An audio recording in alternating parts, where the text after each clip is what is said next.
کہتے جی کہ حضور کی طرف سے اگر کوئی حج عمرہ کر سکتا ہے، کر سکتا ہے۔ ہم قسطوں پر موٹر سائیکل کا کام کرتے ہیں، تو کیا یہ حلال ہے؟ دیکھو بھائی، بات سنیں، سمجھیے بات کو۔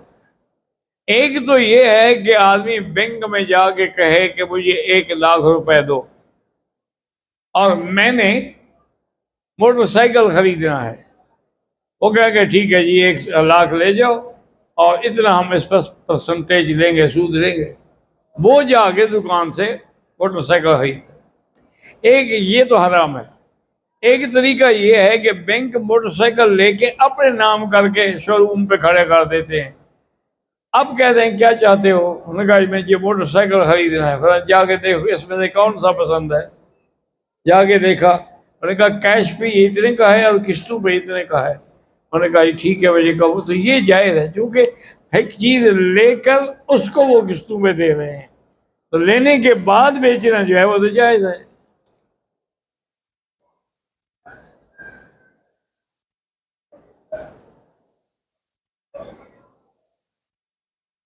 کہتے جی میں جنید حمید نواب شاہ سے ہوں، میرا سوال یہ ہے کہ رزق مقرر ہے یا رزق دعا سے بڑھتا ہے؟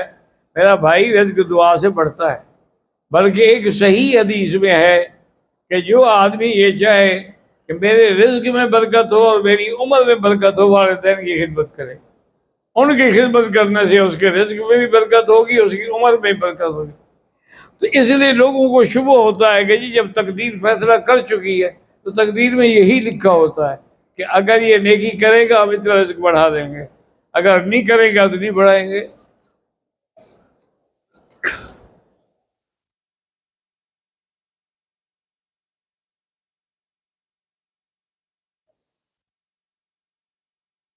میں بجا ران خان فروٹ کلیکشن ہے، بیج خریدتا ہوں، پھر وہ بیج اپنی زمینداروں کو دیتا ہوں، منافع رکھتا ہوں، ٹھیک ہے۔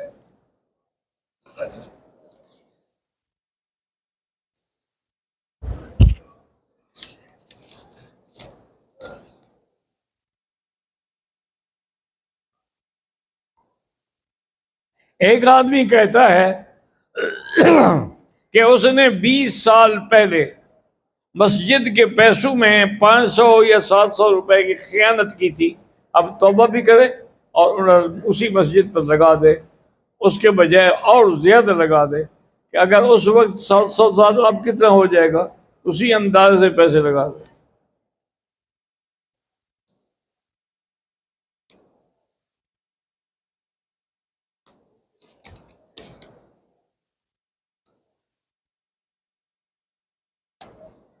میرا نام سید اشفاق ہے، حرم میں کھجوریں وغیرہ بانٹ رہے ہوتے ہیں، کیا ہم سید کے لیے بھی جائز ہے؟ ہم وہ صدقہ تو نہیں ہوتا ہے، وہ تو ویسے محبت میں بانٹتے ہیں لوگ۔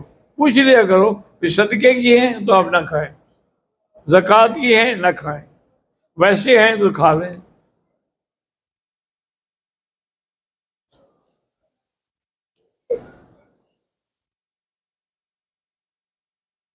میری والدہ بیمار ہیں، بلڈ پریشر بھی ہے اور دل کی مریض بھی ہیں، چلنے کی بھی تکلیف ہے، اپنی والدہ کی طرف سے عمرہ طواف کر سکتا ہوں؟ کر سکتے ہیں۔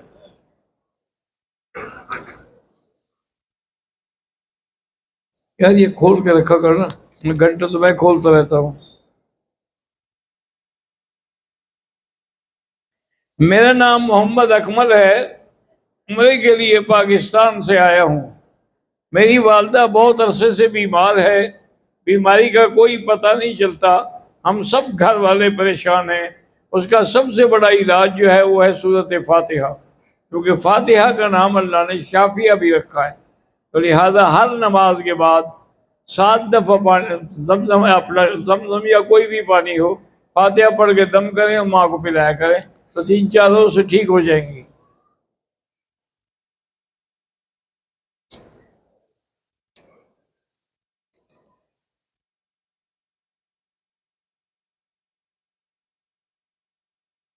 میرا نام دلبر خان ہے، میں پاکستان سے ہوں، میں اور میرے گھر والے آپ کا بیان شوق سے سنتے ہیں، ہمیں آپ سے محبت ہے۔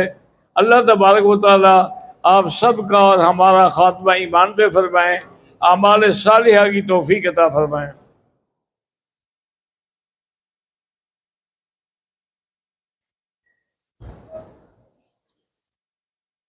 میرا نام عبد اللہ ہے، چاچے کا نام حمید اللہ ہے، باپ کا نام عبداللہ ہے۔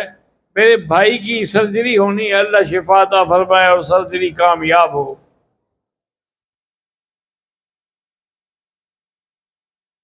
مار حافظ ہارون اقبال کی نانی اماں فوت ہو گئی ہیں، اللہ مغفرت فرمائے۔ ابراہیم ولد جاشیر بیمار ہے، اللہ اس کو شفا دے۔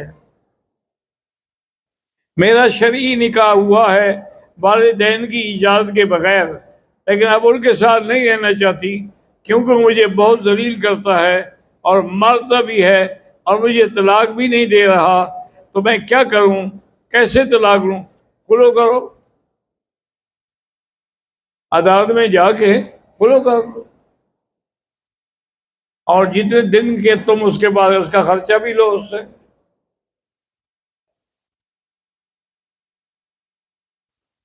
رکن یمانی اور حجر اسود، اس کے درمیان میں لوگ امام کے آگے کھڑے ہوتے ہیں، امام کے آگے نہیں، ابھی امام تو ہے ہی بہت پیچھے، ان کے آگے پھر سترا ہے۔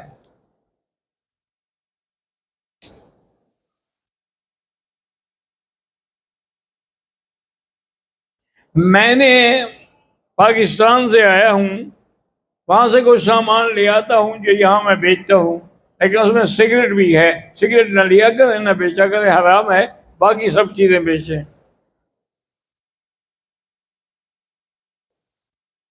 اپنے ہوٹل سے احرام باندھ کے آنا کوئی نیت تو ہے نہیں، صرف طواف کرنا ہے بس، یہ ٹھیک ہے۔ وہ تنگ کر رہے ہیں، تم بہانے بنا رہے ہو، اللہ قبول کرے۔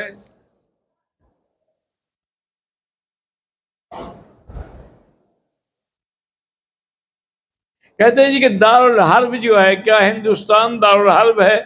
بعض علماء تو فرماتے ہیں کہ دارالحرب ہے، لیکن اکثر علماء کا فتویٰ ہے کہ دارالحرب نہیں ہے، اس لیے کہ وہاں باقاعدہ ہمارے اتنے بڑے بڑے مدرسے ہیں جو پاکستان میں بھی نہیں ہیں، ایک ایک مدرسے میں دو دو ہزار تین تین ہزار طالب العلم ہے، وہاں مساجد ہیں۔ میرے اپنے دوست ہیں مولانا غلام محمد استانوی صاحب، بیمار ہیں، اللہ شفا عطا فرمائے، 2000 مدرسہ چلا رہے ہیں، کسی ایک مدرسے میں کتنا، تو یہ پھر اگر وہ دارالحرب ہوتا تو پھر تو ہمیں کوئی ایک مدرسہ بھی نہ کھولنے دیتے، نہ عید کی نماز پڑھنے دیتے، نہ جمعہ پڑھنے دیتے۔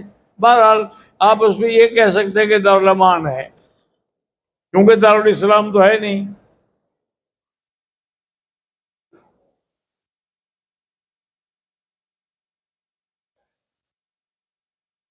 میں نے آپ کو خواب میں دیکھا، آپ نے مجھے کیا کہا؟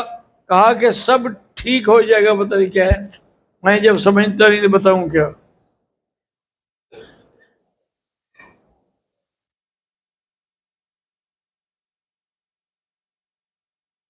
میں گروپ کا لیڈر ہوں، مجھ سے ایک عورت نے پوچھا کہ مجھے یعنی حیض کے دن آ گئے ہیں، تو آپ مدینے سے ہم واپس جا رہے ہیں، تو کیا مسجد عائشہ سے جب پاک ہو جائے تو مسجد عائشہ سے باندھے؟ یہ نہیں ہے کہ ابھی وہاں سے تو نہیں باندھا، یہاں سے باندھے تو پاک ہو گئی۔ اللہ کے نام کے سوا کوئی بھی 11ویں 12ویں 13ویں 14ویں کرے، سب ناجائز حرام ہے۔ نماز جنازہ کے بعد جو دعا مانگتے ہیں وہ بالکل بدعت ہے، کیونکہ جنازہ میں ہے ہی دعا، اللہم اغفر لحینا و میتنا و شاہدنا و غائب، یہ کیا ہے؟ یہ گالیاں ہیں؟ جب یہ دعا ہے تو جس مسلمان کو حضور کی بتائی ہوئی دعا پہ ایمان نہیں ہے، اس کو مولوی کی دعا پر کیسے اعتماد ہو گیا؟ بالکل ناجائز ہے۔